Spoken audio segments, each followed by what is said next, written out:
in-enhance ko lang kung ano yung magmamatch dito.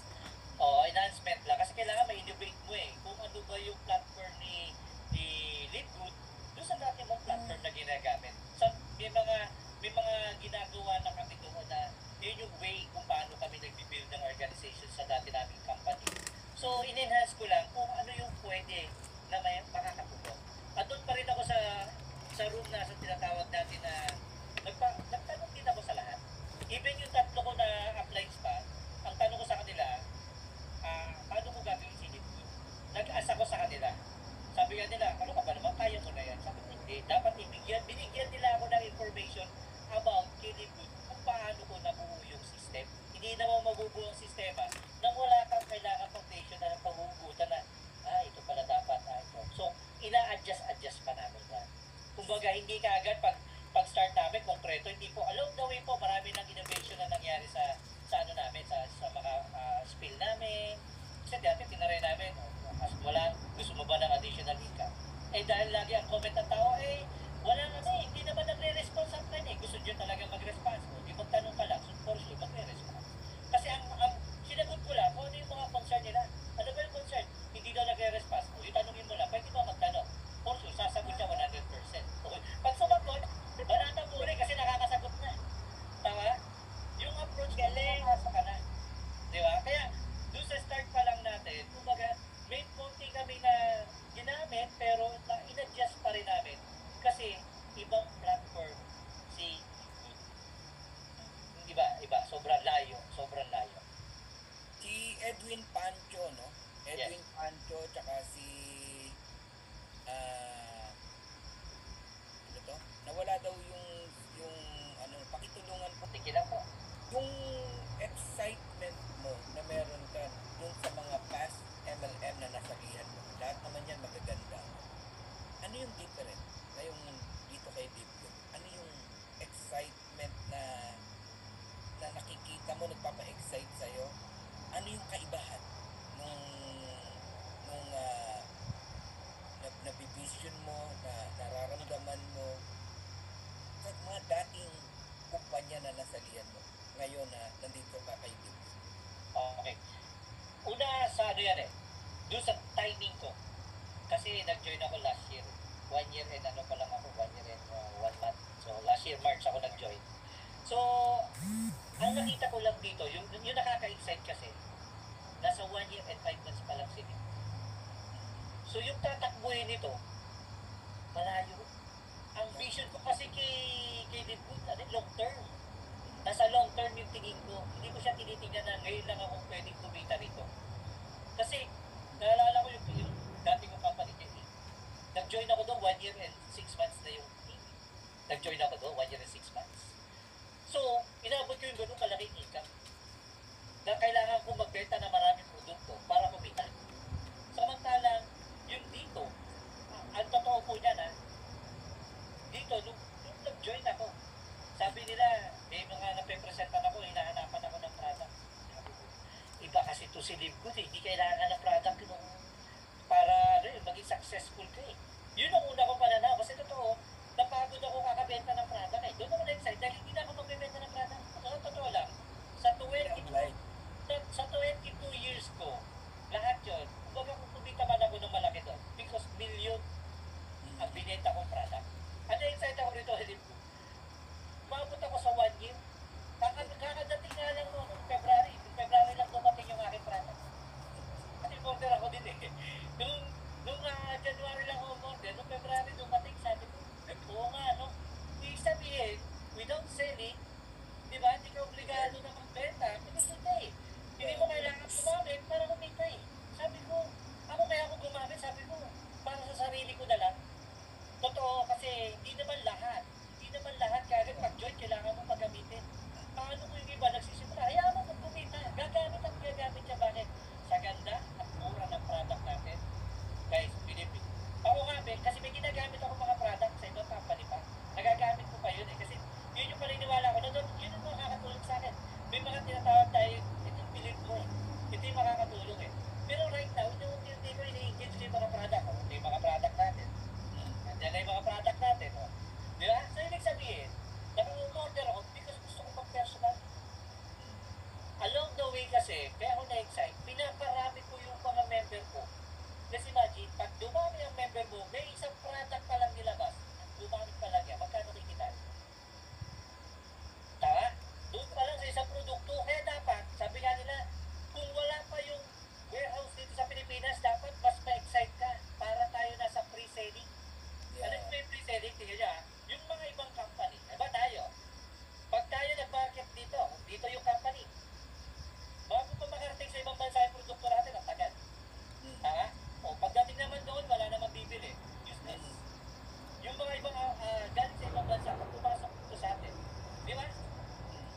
ikaw, malaki yung grupo mo.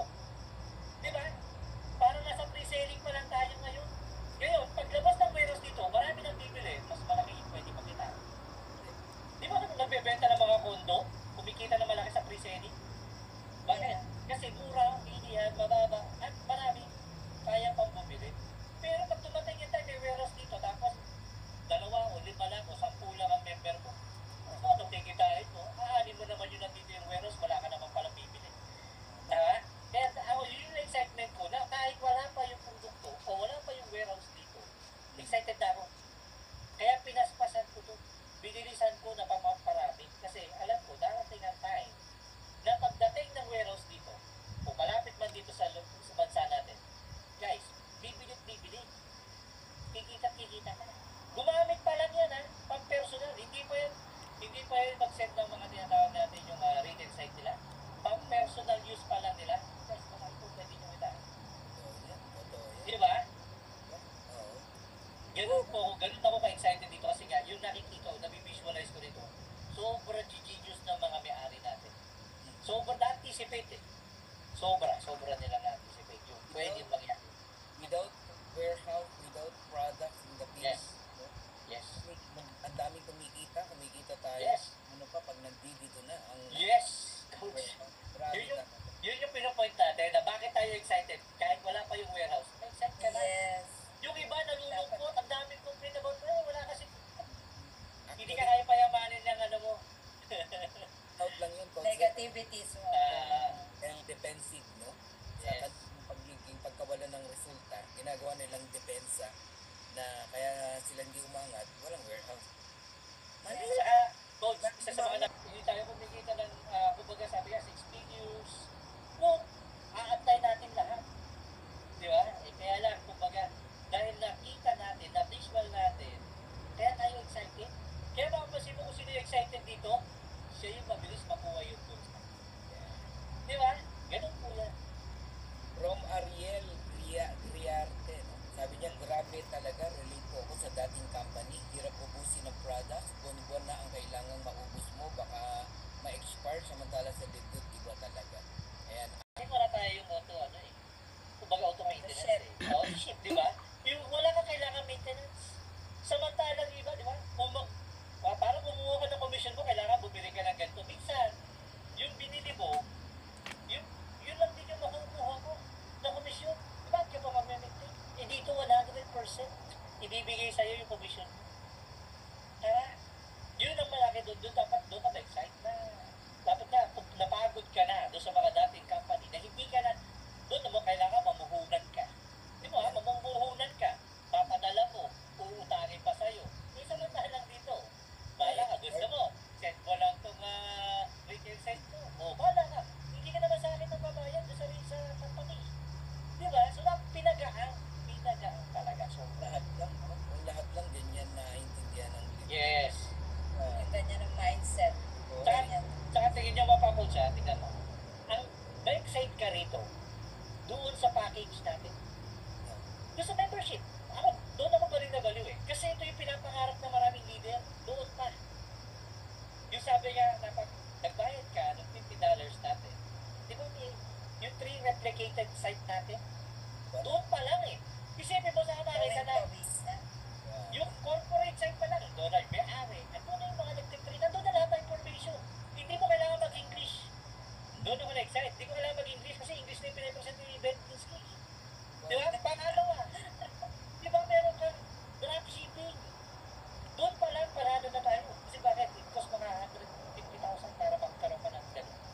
Samantalang dito, binuo na, nilagay na dyan. Tapos yung personal natin na power landing page, na pag may kakilala ka, dadaan sa page mo.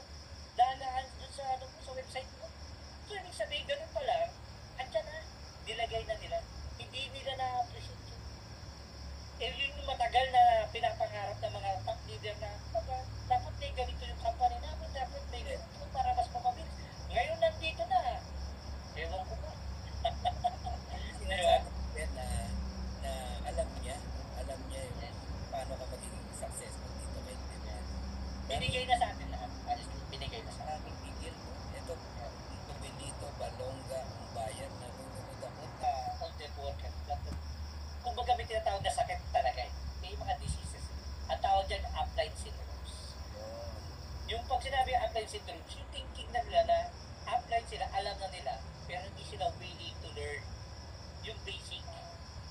Dapat lagi na doon tayo sa basic na mag-basic ka. Paano ka ba mag-approach? Adjust ka ng adjust dapat. At dapat nandun ka doon sa willingness. Kasi pag feeling mo, leader ka, kaya totoo po yun, maraming pumasok na leader kay Leadgood. Pero nasaan sila ngayon? Nag-aalisan. Why? Kasi kung totoong leader ka, dapat mapapatunayan mo na dito, dahil madali na nga ito, kung kailan madali, dapat mas mapatunayan mo, magkaroon ka ng resulta. Kasi sinasabi natin madali, dapat justify mo na magkaroon ka ng resulta. Sabi nga nila, kung isang buwan ka na dito, ituloy mo na. Kung 3 buwan ka na, mas lalo mo ituloy. Pag ikaw nasa 1 taon na, ba, dapat mo talagang ituloy kasi mahihiya ka talaga niyan. Dahil sinasabi ko sa kakilala mo dito, kikita, tapos bakit ka mag-quit? Ang pinakamadali kasing gawin sa industriya natin ay mag-quit. Kahit ngayon, any moment, ngayon, pwede ka na ngayon mag-quit. Pero yung success natin, medyo talagang kailangan yan, pinag-aanan natin, pinagtatrabaho. Yes. Di ba? Yes. Hindi pwedeng go with the flow. Hindi mo kayang i-guide yung mga leader mo pag hinayaan mo lang sila. Hindi mo masasabing leader mo pag iba ang ginagawa nila.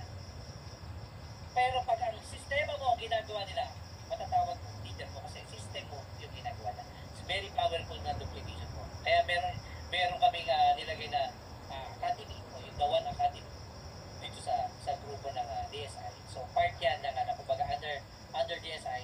So meron kami schooling for sa mga willing na matuto, willing na kumbaga talagang makuha yung pangarap nila. So isang part kasi ito is knowledge. Kailangan ipapaka-importante po yan. So, diba? Ayan, ha? So that is exclusive on your team, Coach Rex? Hindi, Yes po. may nagtanong dito, exclusive Yeah. on Opo, your team. exclusive po. Okay. Yan. So yung mga leaders Okay. no, na meron ng mga malalaking organization, you can do that also, no? Kaya ang ginagawa ng TSI, The One Academy. Ayan. From Ofelia Perez, who I need to expand my network. Thanks for inspiring me again, Coach Rex. Ayan. Daming gigil, no? Lalo to Eric G. Kanina pa to nagme-message eh. Ang daming talagang learning. Ayan. Thank you. So, paano nyo po dinidil yun? Okay. Kasi yun yung basic na actually yun yung kuminsan kadalasan na nila challenge nila. How do you deal with rejections and dun sa mga single lang? Okay. So, unang tanong, sasagutin ko muna yung una. Sabi nga nila, mag-sinisinson ka. Sometimes kasi, yung approach mo na una, hindi na pumasok. So, kaya ni-revise namin yun. Kaya sabi ko, pwede bang magtanong? No. Siyempre, hindi pa niya alam kung itatanong mo. So, for sure, sasagot. Di ba? Kaya ni-adjust ko yun na pwede bang magtanong? Ano tatanong mo?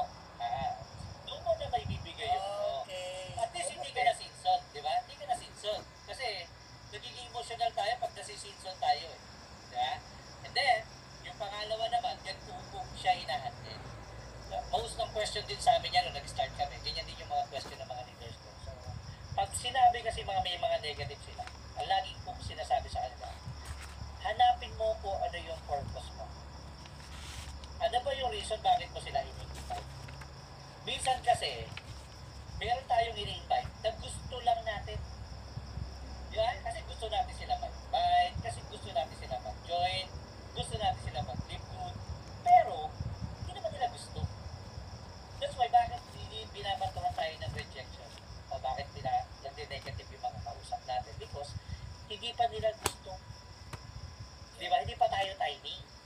Kasi kaysa magbabad ka dun sa mga ayaw, mas marami pa rin po magkakagusto. Baka sometimes, kulang lang yung prospect list mo. Dagdagan mo lang. Tama? Hindi naman natatapos sa 1 o 10 kaibigan mo.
Pero yung para magbayad ka pa for boosting, I thought na makabuo ka. Kasi, minsan pag ganun, kailangan gawin din ng mga napasali mo through boosting yan eh.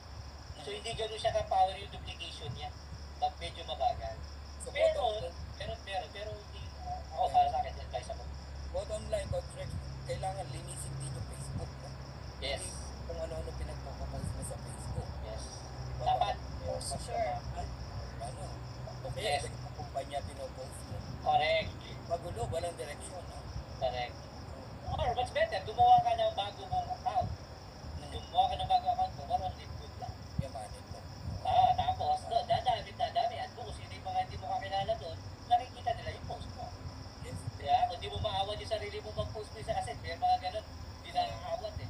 At the same time, hindi nakaka-capture yung mga dati mo. Hindi aware sila. Lagi lahat ng ano mo, friend mo doon, bago. Diba? Mas malaki yung range ng market mo kaysa mag-boosting ka na nagbabayad ka dito. Para ka nag-boosting pag nag-open ka ng new account mo. Para ka rin naka-boosting. Pero organic. Di ba? Wala kang binabayaran. Tatak ka lang ng mga hindi mo kakilala. Di ba? Dadami. Walang kwentuhan na. Oo. Very practical. Grabe. Si Wen, sabi niya 80 ng direct mo puro lang. Fernand, Oo. Kabigla. pwede bang i-request siya sa Speakers Bureau kahit ibigay ko na yung slot? Actually, si Edwin Lopez, sabi niya, isa lang na sa speakers bureau niya, di ba? Oo. Pwede naman. Oo. Basta pagbigyan tayo ni Coach Rex. Oo naman. Basta si Coach Perner na nag-request eh. Malakas sa akin si Coach Perner, malakas din kasi ako sa kanya. I love you, bro. I love you. Yan. Dahil Sa mga leaders o members na ayaw talagang kumilos. Ang daming beses mo nang pinakiusapan. Let's say, umatin ng Zoom, ayaw umatin. Mag-invite, ayaw mag-invite. Gustong kumita, gustong lumaki, pero pagdating sa action, no, o pag-learn dito sa libro, ayaw naman. Ayan, paano mong hinahandle yung mga ganyang klaseng tao? actually, meron kasi akong nilagay na golden rule sa grupo. May rules ako eh. Na parang, mas gusto kong kausap yung gusto gawin, kahit gawin. Pero may rules ako. So, di ba, lagi sinasabi nila, willing sila, gusto ko itong mabago, gusto ko kumita. So, may rules yung group namin. So, we have 3 rules. Ito lang gagawin mo, kung gusto mo maging kagaya na, kailangan gawin mo. Para at least alam ko kung paano ko sila tutulungan. Yeah, so rule number 1 ko sa kanila, kailangan marunong ka makinig. So, bisa sabi ko nga sa kanila, ang pinaka sharing na nila na parang sample. Nung nag-aaral po kayo, Coach Ferdinand at saka Coach Janet, anong kaya yung subject? Ako, English. English. Si Coach Janet, Ayan. Math? math. Pero hindi tanong ko sa inyo. Ayaw nyo yan, di ba? Pero hindi tanong ko sa inyo. Noong time na nag-aaral kayo, pinasan nyo hindi. Pinasa. Bakit? Bakit? Eh, syempre, gusto ko makagraduate. Kailangan eh. Tingin nyo po yung word na ginamit natin. Kailangan. Sometimes, kahit ayaw natin, at di natin gusto, pero kailangan natin gawin. Same thing na kung mag-decide ka kay Libro, na yung kailangan mo ba? Baka minsan, tayo na lang ang may gusto. Doon sa mga leader natin, that's why bakit natin nasasabi dito. Kasi yung mga leader ko, hindi gumagalaw eh. No, hindi nila kasi kailangan. Pero kung kailangan nila yan, alam nila na pwede silang kumita kay Libro. Kahit hindi mo utusan, kahit hindi mo sabihan, gagawin kasi kailangan nila. Tapos na rin kayo, yun yung bottom line na sinasabi namin na makikinig ka sa amin. Kasi kailangan mo eh. Hindi naman ako may kailangan, ikaw yung may kailangan. So makinig ka sa akin. And second rule ko, dapat marunong ka sumunod. Yeah. Hindi pwedeng umiral yung gusto mo. Ang susundin mo yung sinabi ko. Kasi bakit? Nagpapaguide ka nga eh. Medyo ganun kami ka-strong na parang sumunod ka dahil kailangan mo eh. Diba? O kung hindi mo kami kailangan, huwag ka sumunod. Diba? Dapat ganun eh. Kaysa pilit ka ng pilit, ikaw lang ang mapapagod, ikaw lang may stress, ikaw lang may inis. Maapektuhan pa yung ibang leader mo. Kasi diyan ka nakapokus ha, hindi naman kailangan. Doon ka mag-focus sa may kailangan. And pangatlo, dapat may tiwala ka sa sarili. Kasi mahirap tulungan yung tao walang tiwala. Yung hindi naniniwala na kaya niyang maging successful sa ganito. That's why bakit mas marami yung complaint. Kasi, mas nakikita nila yung mahirap kaysa doon sa kaya nila. Yeah? So, yun po yung para sa akin. Yun yung 3 rules. Makinig, sumunod sa akin, kilala sa sarili. That's why, ganun kami mag-handle ng mga tao. Ayaw. Yung hindi tinatrabaho to. Talangin lang namin, kailangan mo ba kami? Kasi kung di mo naman kami kailangan, di ka rin namin kailangan. Tama? So- Bakit ka ba nag-join? Kasi kailangan. So, nasi-sip and sort nyo na like, dun sa 3 rule nyo na yon hindi lahat sumusunod, di ba? Yes? So, totoo po. napi-filter nyo na talaga yung mga may gusto, yun yung tinitrain nyo. Yun na lang po ang tinututukan nyo. Yes. Wasting of time. Kung Oo. Kasi kesa pilit mo, pilitin, naku, maubos oras mo dun. Yan ang kakain ng oras mo dito. Yung pagpipilit sa leader na tinuturing mong leader, eh hindi naman pala leader. Yeah. Usually, Maubos yung oras mo. kung nag-uubos ng oras at namimilit, yan yung bihirang mag-invite. Dahil pag isa invite mo, pag na-reject ka, feel na feel mo.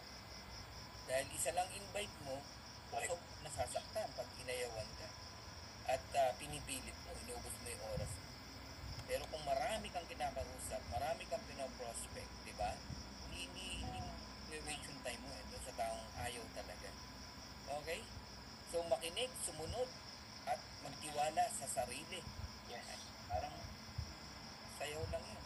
Makinig, sumunod. Wala so. Nasayaw mo lang eh. No? Tiwala. Di ba?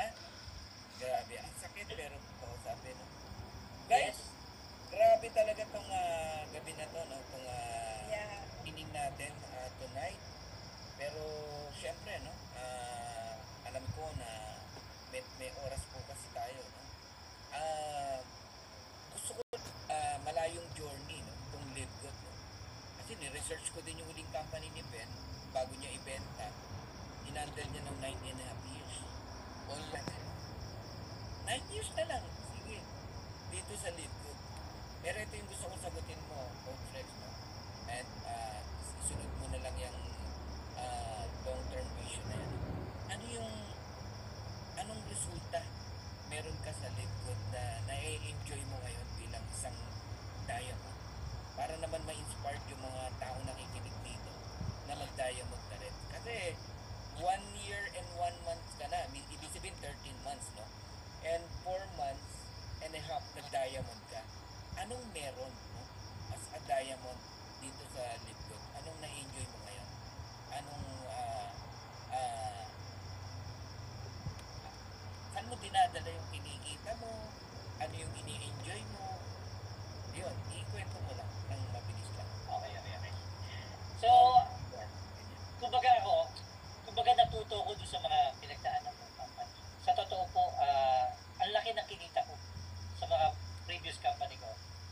Meron ako isang company, almost 30M yung kinita ko. Kung tatanungin niyo po ako kung may pera, wala po. Nung time na yun kasi, walang na-misguide. Kumbaga na-mismanage yung aking finances that time. Alam yung tipong kung baliwan lang, sabi nga namin, mas baliw kami.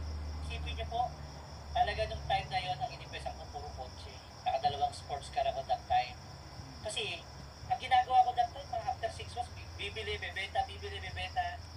Kumbaga na-mismanage ko, hindi ko na malaya na.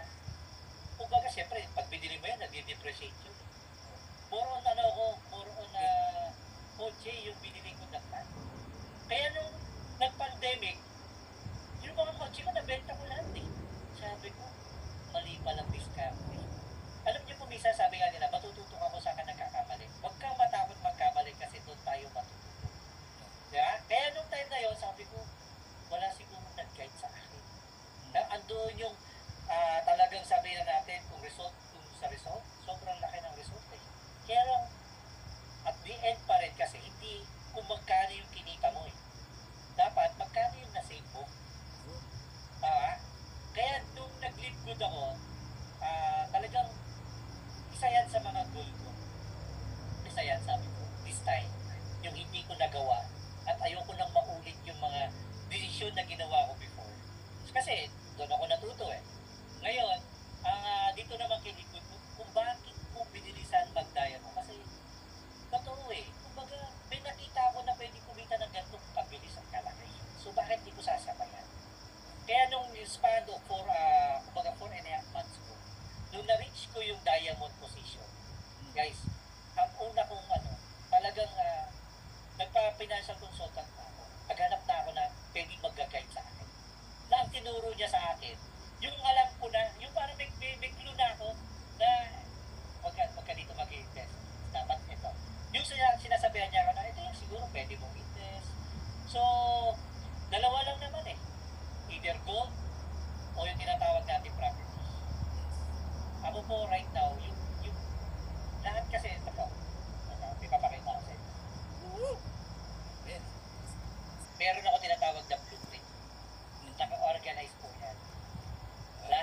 schedule, even the expenses nandyan po lahat. Kaya kung makikita niya ka expenses nandyan, Ayos.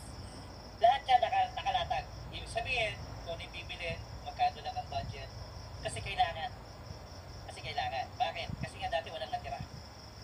So ngayon, kailangan makaipon, kailangan makabili. So nandito lahat yan. Nakasulat yan kung ano lahat ang gastusin yan. At ang maganda rito, yung kay Livegood na kinikita, so meron ng amount kung magkano, may target amount ako na kailangan na ito. Then ito yung expenses ko.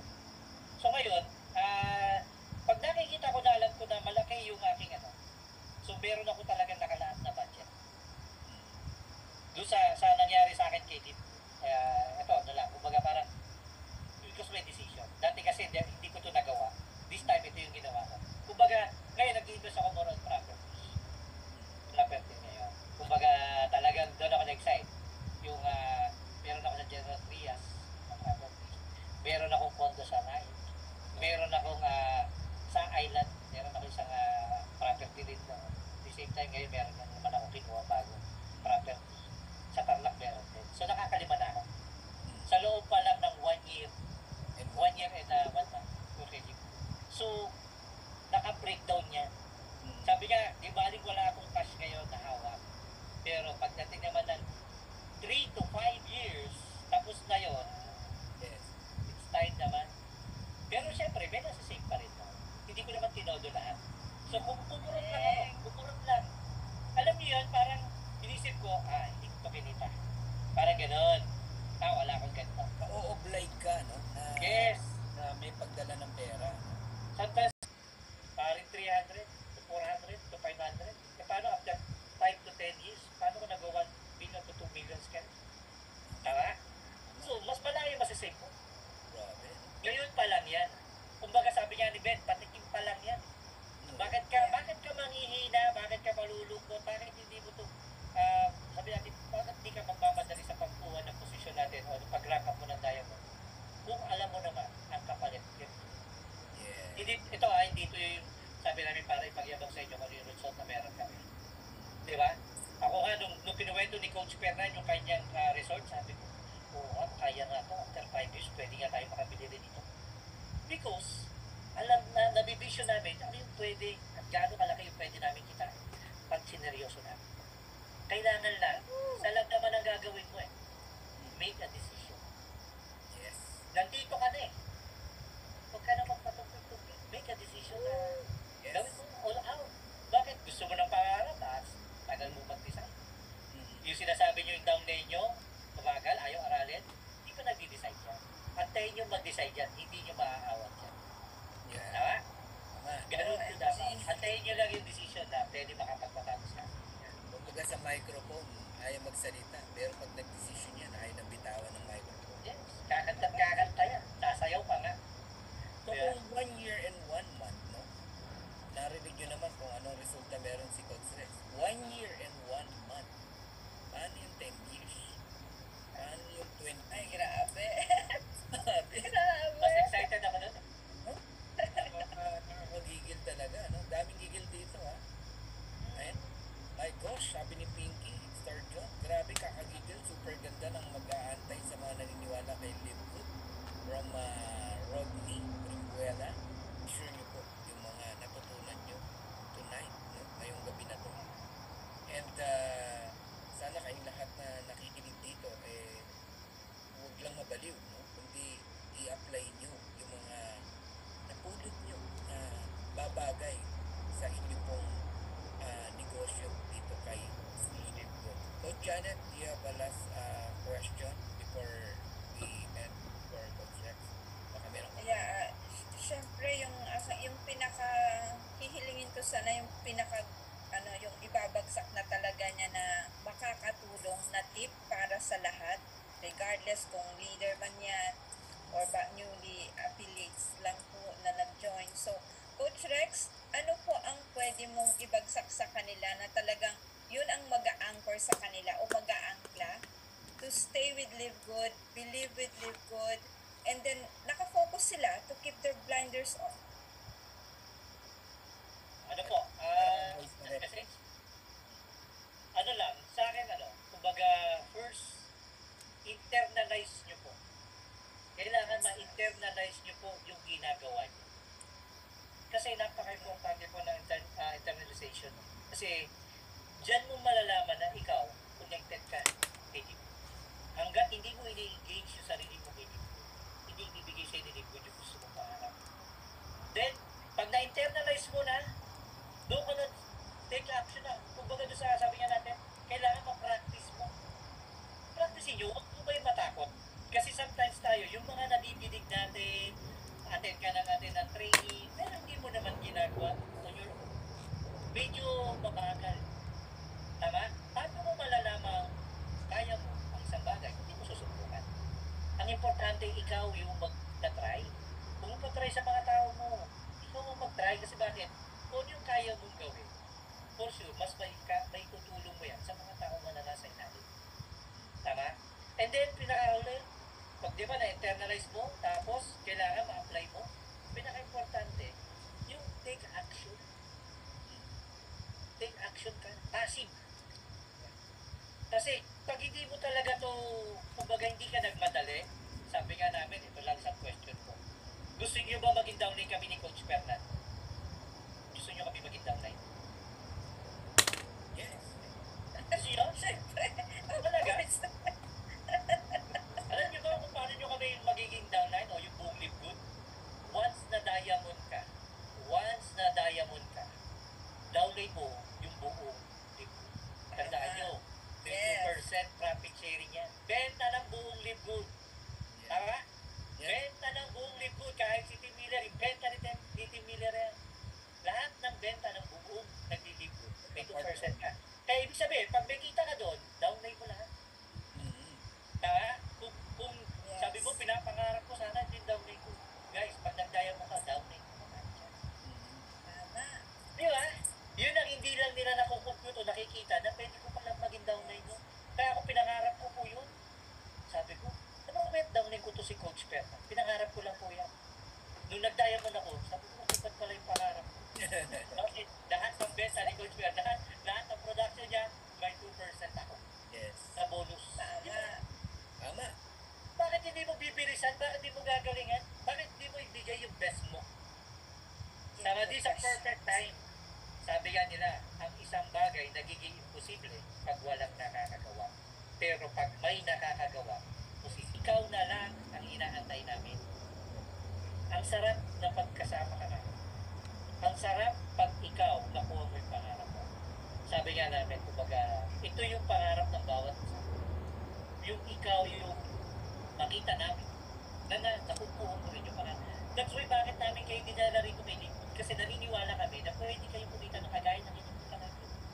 Bakit ayaw nyo lang kunin? Bakit ayaw nyo lang gawin? Tama? Pero, tandaan mo, ikaw at ikaw lang ang pwede makapagbigay ng lahat ng pangarap. Okay? So, yun po. Ganda, no? So, internalize, then make a